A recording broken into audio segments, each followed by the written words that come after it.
বিবেক অগ্নিহোত্রীর নাম বাঙালি প্রথম শুনেছিল পাওলি দাম ওনার ছবি করেছিলেন বলে। সে ছবি মুম্বাইয়ের থার্ড গ্রেডের ছবি হিসেবেই লোকে মনে রেখেছে, আর পাওলি দাম ভুলে যেতে চেয়েছেন।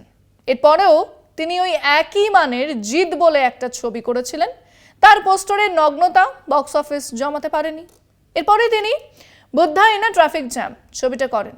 টোটাল ফ্লপ এই ছবি, কিন্তু ওনার জীবনের টার্নিং পয়েন্ট। এখানে এসে তিনি নিজেকে হিন্দুত্ববাদীদের অনুগত প্রোপাগান্ডা বয় হিসেবে হাজির করেন।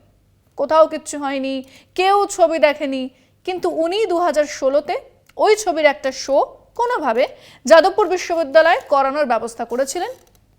বিপ্লবী বাম ছাত্র যুব তা বয়কটের সিদ্ধান্ত নেন। সেদিন সেই ছবি দেখাতে দেওয়া হয়নি, আর তা নিয়ে বিরাট হইচই হয়েছিল। ছবিটা quote and quote urban Naxal, NGO আর বুদ্ধিজীবীদের সঙ্গে জাতীয়তাবাদীদের সংঘাত নিয়ে খুব খাজা মানের প্রোপাগান্ডা ছবি। কিন্তু তা নিয়ে বাম বুদ্ধিজীবী মহলে সারা দেখে বিবেক অগ্নিহোত্রীকে কাজে লাগানো হয়।